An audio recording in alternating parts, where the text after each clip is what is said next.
saya sebagai moderator. Assalamualaikum.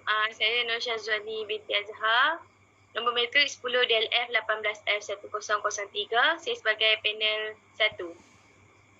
Assalamualaikum, saya Nur Afika binti Ahmad Adnan, nombor matrik 10 DLF 18F1017 sebagai panel 2. Salam sejahtera, nama saya Durka Dewi Ana Perempuan Ramamurti, nombor matrik saya 10 DLF 18F1045 dan saya sebagai panel 3.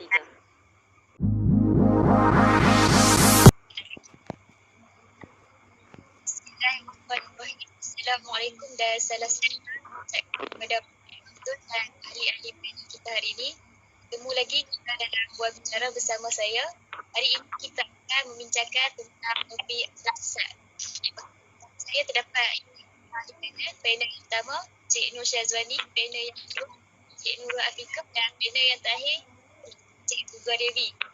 Seperti yang kita tahu, sesat ialah ajaran atau amalan yang diamalkan sebagai ajaran Islam, sedangkan hakikatnya ia bercanggah dengan Al-Quran dan Sunnah.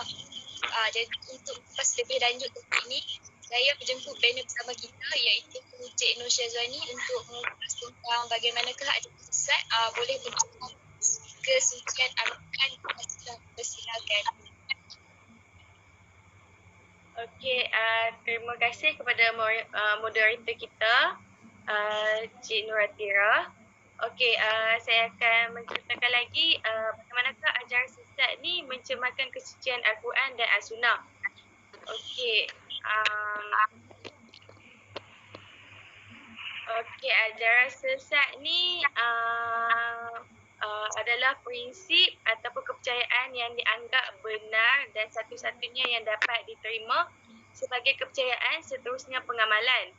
Ajaran sesat bermaksud ajaran sesat mempunyai beberapa prinsip ataupun kepercayaan yang menjadi asas kepercayaan seterusnya mengamalkan kepada kumpulan-kumpulan ajaran sesat. Antara prinsip ajaran sesat ni pertama akan mengingkari rukun iman dan rukun Islam. Yang kedua, mereka meyakini atau mengikuti akidah yang bercanggah dengan syariah. Yang ketiga, meyakini turunnya wahyu selepas Al-Quran. Yang keempat ialah mengingkari kandungan ataupun kebenaran Al-Quran. Yang kelima, melakukan pentafsiran Al-Quran tanpa kaedah yang betul. Yang keenam, mengingkari kedudukan hadis Nabi SAW sebagai sumber ajaran Islam. Yang ketujuh, merendahkan para nabi dan rasul. Yang kelapan, mengingkari Nabi Muhammad SAW sebagai nabi dan rasul yang terakhir. Yang kesembilan ialah mengubah asas-asas ibadah yang telah ditetapkan syariah. Dan yang terakhir ialah mengkafirkan sesama muslim tanpa dalil syar'i. Selain itu, antara bentuk-bentuk umum ajaran sesat adalah seperti dakwaan wujudnya agama atau ajaran baru, kitab suci baru selain Al-Quran, Nabi dan Rasul baru selepas Nabi Muhammad SAW, syariat baru yang menyalahi syariat yang sedia dimaklumi dan tafsiran-tafsiran agama yang menyeleweng daripada Al-Quran dan As-Sunnah. Lepas tu saya nak terang lagi mendalam tentang mencemari kesucian Al-Quran.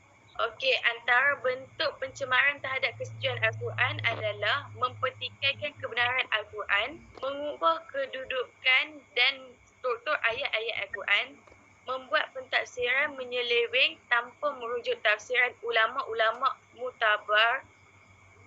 Di samping mendakwa wujudnya kitab suci lain selain Al-Quran atau mendakwa bahawa Al-Quran yang sedia ada tidak lengkap atau mempunyai kekurangan. Contohnya ajaran Syiah yang mendakwa Al-Quran mempunyai kekurangan dan ajaran Bahai mendakwa bahawa kitab suci mereka iaitu Al-Bayan memansuhkan semua kitab samawi. Menolak Al-Quran atau mempertikaikan kedudukan sama sahaja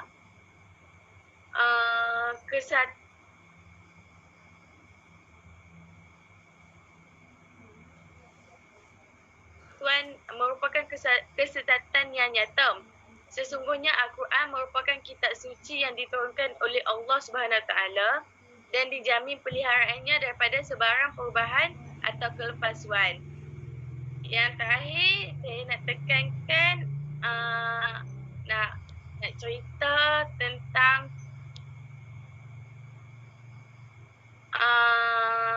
mencemari kesucian as-sunnah pula.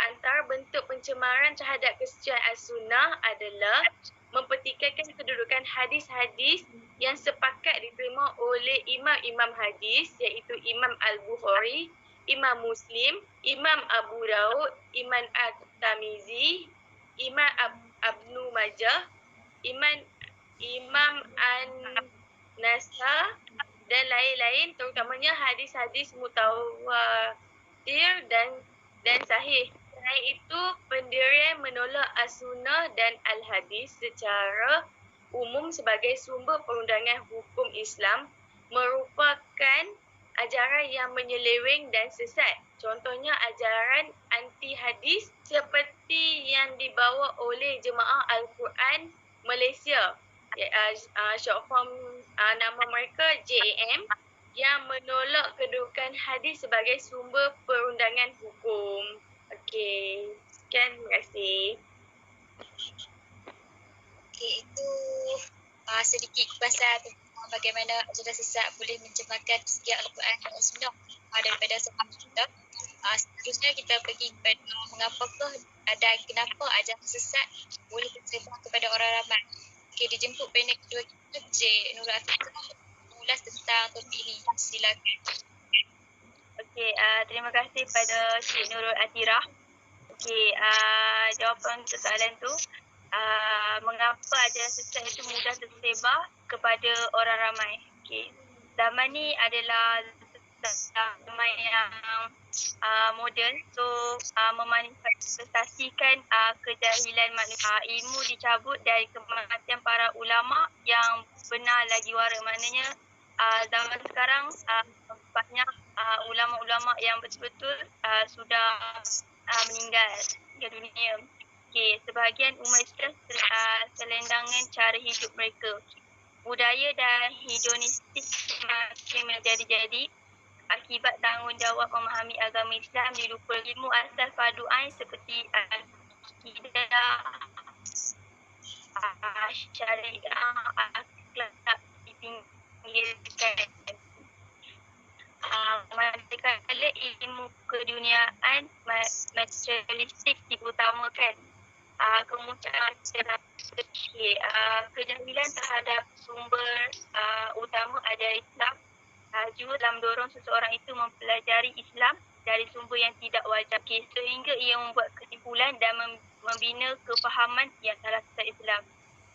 Okey, ni contohnya macam seorang tu yang kurang ilmu, dia tidak mencari satu benda tu di tempat yang betul. So, kita kalau nak cari ilmu tu, kita kena cari tempat yang betul. Okey, hasil dari kesilapan itu diajar pula kepada orang lain. Faktor inilah pegangan akidah menjadi longgar dan rapuh, akhirnya penjerumuskan seseorang ke dalam ajaran sesat atau ajaran yang salah. Okay, terima kasih. Terima kasih kepada panel kita. Seterusnya, apakah hukuman yang dikenakan dan berapa lamakah hukuman yang dikenakan ke atas mereka yang mengikuti atau menganut ajaran sesat ini? Dijemput panel terakhir kita, Cik Tuga Devi, untuk memberikan sedikit pencerahan tentang hukuman-hukuman yang dikenakan kepada mereka yang mengikut ajaran sesat ini. Silakan. Okay, terima kasih kepada moderator Nurul Atirah. Yang hukuman adalah mengikut hukum syarak, mereka akan disuruh terdapat. Jika mereka enggan, mereka akan dikenakan hukum pancang. Mengikut Akta Pengurusan Islam di Malaysia, khususnya dalam kes yang berkaitan dengan isu ajaran sesat dan penyelewengan akidah, hukumannya adalah RM3,000, 5 tahun penjara atau dikenakan 6 kali sebatan.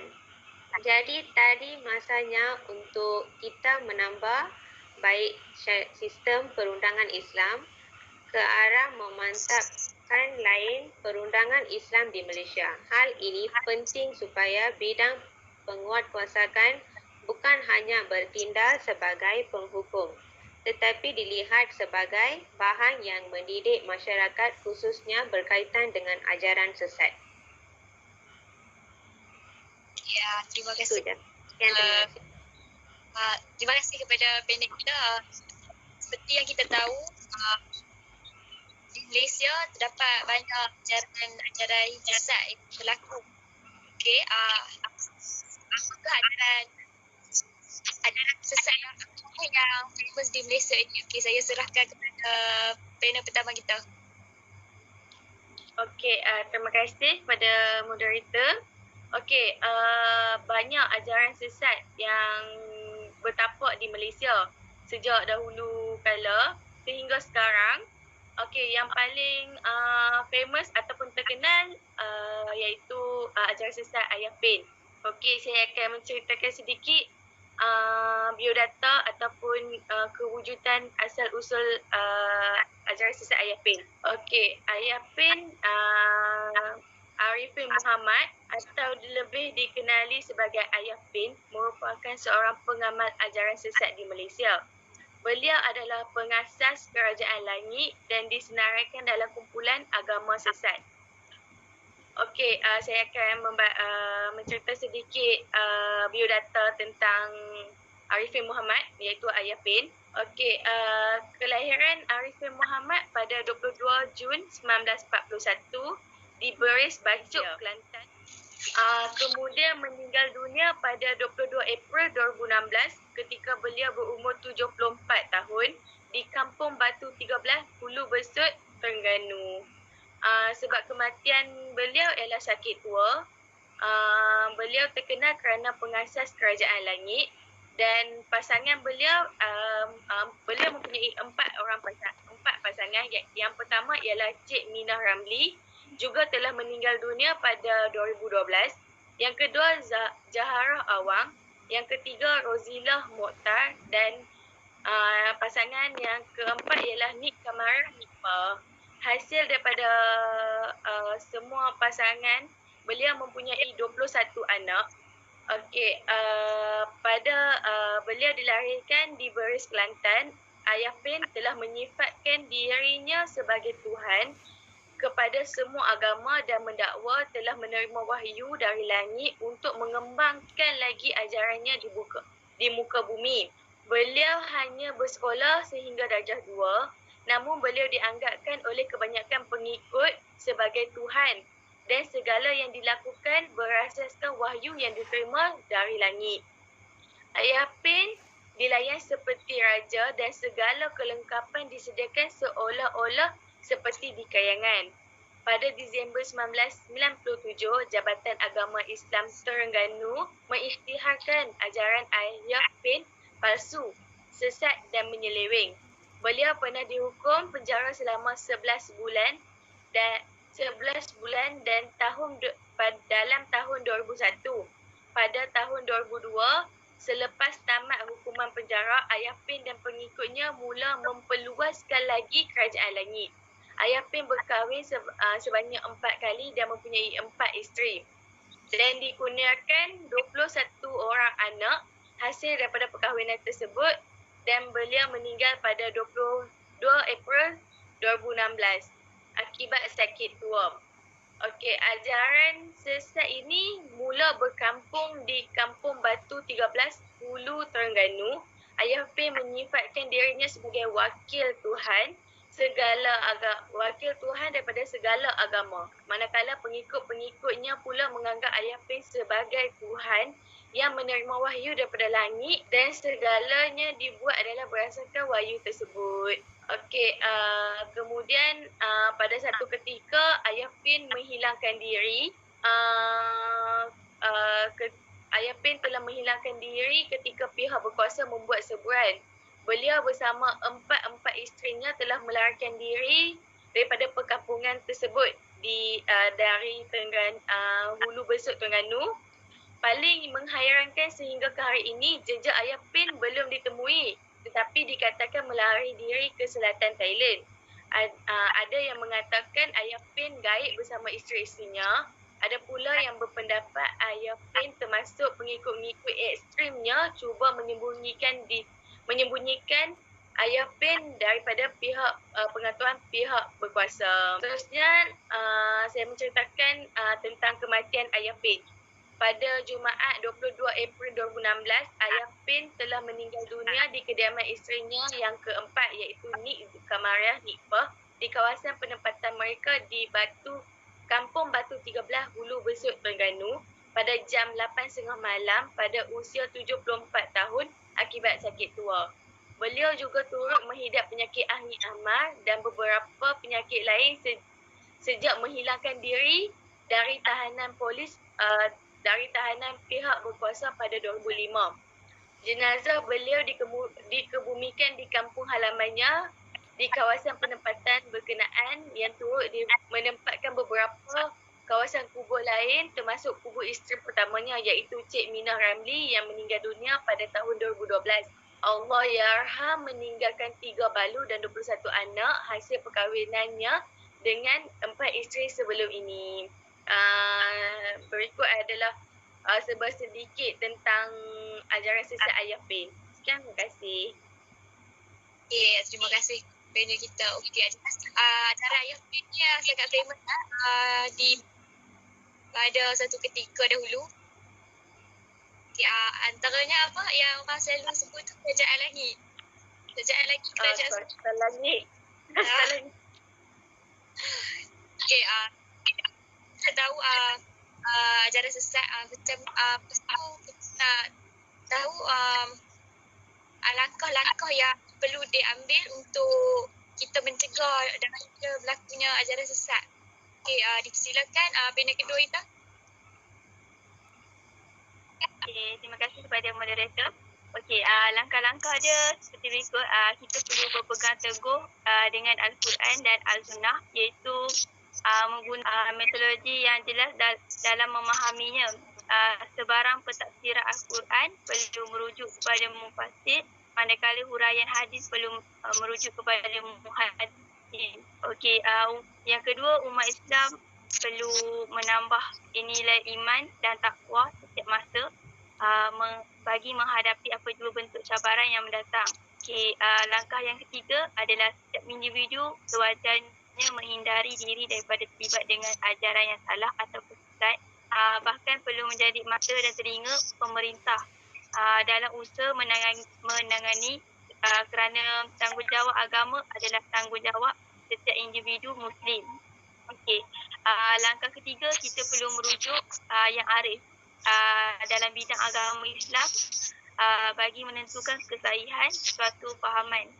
Amalan atau pegangan pendapat individu bukan satu yang mutamat. Bahkan tidak boleh dijadikan mekanisme pemutusan terhadap sesuatu ajaran. Okay, yang kelima, terakhir adalah semua pihak perlu prihatin dengan isu fahaman atau ajaran yang menyeleweng dari landasan Islam. Hal ini penting supaya isu-isu yang berkaitan dapat ditangani dengan baik dan berhemah demi kesucian agama Islam, maruah bangsa dan keperluan negara. Terima kasih kepada panel kedua kita. Itu adalah langkah-langkah yang perlu dilaksanakan agar kita punya negara tidak dikuasai oleh ajaran sesat. Okey. Saya tertanya juga tentang untuk agama yang lain seperti Kristian ataupun Buddha, bagaimanakah mereka adakah mereka mengikuti ajaran sesat itu? Saya okey. Soalan macam mana? Tak faham. Adakah macam agama lain seperti Buddha ataupun Kristian, adakah mereka ini mempunyai ajaran sesat juga? Okey. Okey, terima kasih kasih moderator. Ajaran sesat memang semua agama ada, tapi bukan banyak orang tahulah sebab mereka ikut ajaran tu macam ajaran biasa, macam minuman arak.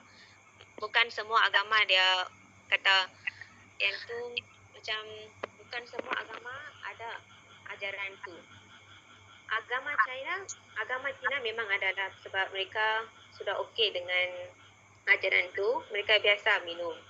So agama Hindu, agama Kristian semua mereka tak ada ajaran. Mereka create sendiri.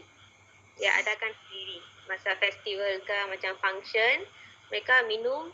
Masa biasa pun mereka minum juga. Minuman arak macam merokok, mainan judi, semua tu tak ada ajaran dalam agama kami. Maksudnya mereka bawa sendirilah ajaran. Ajaran memang minuman arak tu ajaran tak ada, memang tak ada dalam semua agama. Mereka create sendiri. Dia shock nak minum. Masa festival, masa function tu mereka nak minum. Masa dia biasa macam mereka tired ke, mereka nak minum juga. Macam tu. Mereka dah biasa minum, biasa merokok, biasa main macam tu. Mereka ikutlah. Generation dia ikut. Terima kasih kepada panel. Itu sedikit pencerahan agama lain, bermaksud bukan Islam sahaja yang semua agama mempunyai agama sesat. Jadi apa yang dapat disimpulkan daripada topik yang dibincangkan ini adalah ajaran sesat ni akan membawa pelbagai kesemburuan dalam kehidupan manusia yang tidak mempunyai pegangan agama yang hukum. Disebabkan kita tidak tahu perkara ini disebabkan kita tidak mahu perkara ini berasa tindakan yang sebenarnya perlu diambil oleh badan-badan kerajaan dan swasta seperti menggunakan tindakan undang-undang ke atas mereka. Masyarakat di luar mereka ni perlu memainkan peranan seperti melakukan pada kuasa mereka aktiviti ataupun kegiatan mereka ini dijalankan agar dapat mengatasi masalah akidah yang sudah menyimpang dari ajaran Islam yang sebenar. Setakat ini saja dengan kita. Terima kasih kepada ketiga-tiga ahli panel kita hari ini kerana sudi meluangkan masa dan membincangkan dengan lebih mendalam tentang ajaran sesat ini. Sekian, wabillahi taufiq wal hidayah. Wassalamualaikum warahmatullahi wabarakatuh.